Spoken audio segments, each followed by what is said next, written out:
امام زمانہ علیہ السلام غیبت صغرا کا دور چل رہا تھا، تو جو نواب اربا تھے وہ بہت زیادہ روایتیں ایسی کہ وہ خمس کو ریسیو کیا کرتے تھے.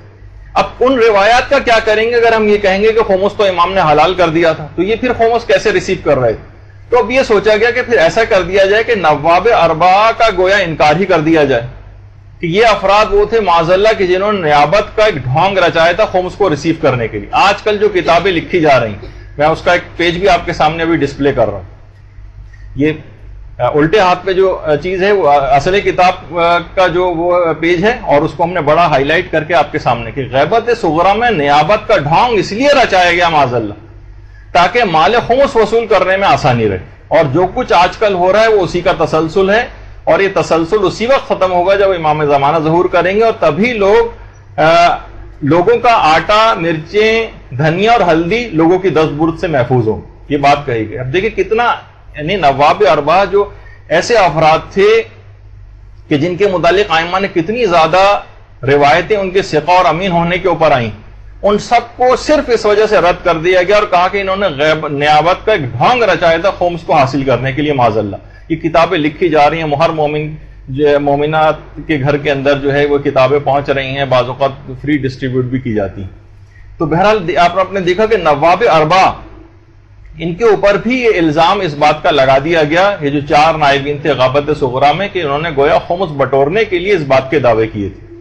آپ خود دیکھتے ہیں جو پہلے امام کے نائب تھے عثمان ابن سعید، 10ویں امام کے بھی، 11ویں امام کے بھی، امام زمانہ کے بھی نائب تھے، اور 11ویں امام نے تو ان کو ثقہ اور امین قرار دیا تھا. اور یہ افراد ہیں جو فرما رہے ہیں کہ انہوں نے ڈھونگ رچایا تھا. اور امام نے ان کے متعلق کہا تھا، عثمان ابن سعید کے متعلق، کہ زندگی میں بھی ہمارے لیے مورد اطمینان ہے اور مرنے کے بعد بھی، اور یہ جو کچھ کہیں گے یہ میری طرف سے ہوگا. 11ویں امام نے یہ بات ان کے متعلق کہی تھی. جب احمد ابن اسحاق قمی امام کے پاس آئے تھے، 10ویں امام کے پاس، اور کہا کہ مولا میں بار بار آپ کے پاس نہیں آ سکتا، میں اپنے مسائل کا حل کس سے دریافت کروں، تو امام نے یہ والے جملے ارشاد فرمائے تھے عثمان ابن سعید کے، وہ ثقہ اور امین ہے، جو کچھ کہیں گے ایسے ہی جیسے میں نے کہا. اور پھر جب 10ویں امام کی شہادت واقع ہو گئی تو اسحاق ابن احمد ابن اسحاق قمی پھر 11ویں امام کے پاس بھی آئے اور آ کر یہی والا سوال کیا، اور 11ویں امام نے بے نہیں وہی جواب دیا جو 10ویں امام دے کر گئے تھے کہ یہ اگر عثمان ابن سعید کوئی بات کہہ دیں تو ایسے ہی ہے جیسے میں نے کوئی بات کہی. تو آپ نے دیکھا کہ بہرحال یہ عثمان ابن سعید کا مقام. اس کے بعد ان کے بیٹے تھے محمد ابن عثمان ابن سعید، 11ویں امام کے بھی نائب تھے اور امام زمانہ کے بھی تھے. اور ان کی والد کی وفات پر امام زمانہ نے آپ کے نام ایک باقاعدہ ایک تعزیت نامہ جاری کیا تھا، جس میں انتہائی افسوس کا بھی اظہار کیا گیا تھا. کیا وہ اچھا نہایت افسوس کا بھی اظہار کیا تھا، اور ان کی نیابت کا اس کے اندر جو ہے وہ ذکر بھی کیا گیا تھا. اور تقریباً 50 سال محمد ابن عثمان ابن سعید کا جو دور تھا وہ رہا ہے. اس کے بعد حسین ابن روح کا دور آیا تھا، جن کے نام سے آپ عریضہ بھی لکھ کر روانہ کرتی ہیں ان کے توسط سے. آپ تمام چیزوں میں امام کے جو ہے نمائندے تھے. 21 سال کا آپ کا بھی دور رہا ہے.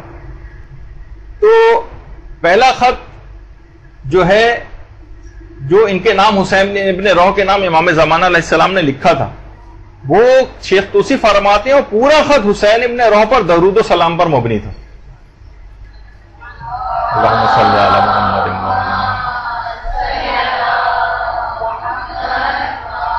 اور آج بھی ان کے نام عریضہ لکھا جاتا ہے، اور 11-12 صدیاں گزرنے کے بعد بھی وہ عریضہ ان کے توسل سے امام تک پہنچ جاتا ہے، جن کے متعلق اس بات کا الزام لگایا گیا معاذ اللہ کہ انہوں نے خمس بٹورنے کے لیے نیابت کا ڈھونگ رچایا تھا.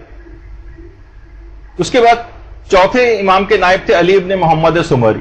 بہت کم مدت یہ نائب رہے، اور اس کے بعد جو آخری توقیع ان کے نام آئی ہے امام کی، اس کے بعد شیخ صدوق نے کمال الدین میں جو کہ نقل بھی کی ہے کہ اس کے بعد پھر غیبت کبریٰ کا آغاز ہو گیا.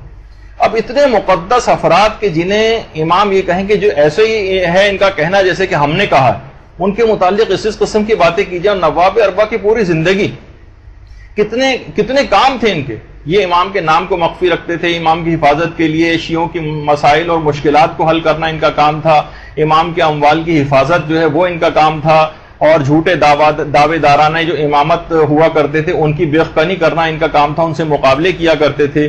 اس کے علاوہ دیگر علاقوں میں جو نمائندے خمس جمع کرنے کے سلسلے میں مقرر تھے ان کی سرپرستی کیا کرتے تھے. لوگوں کی غیبت کبریٰ کو قبول کرنے پر آمادہ کرتے تھے کہ آسان بات نہیں تھی امام کی غیبت لوگوں کے لیے. لوگوں کے عقائد اور ان شرعی سوالات کے جوابات وہ یہ دیا کرتے تھے. اور اس کے علاوہ جو لوگوں کے مختلف شکوک و شبہات ہوتے تھے ان کو دور کیا کرتے تھے. تو کتنی ساری ایسی چیزیں جو کہ یہ نواب اربعہ کیا کرتے تھے. لیکن اس طرح سے ان کے متعلق الفاظ استعمال کرنا اور لوگ جو ہیں یعنی سمجھ میں نہیں آتا، اس کے باوجود بھی ایسے افراد کی بات قبول کریں تو اس پہ تو کیا کہا جائے.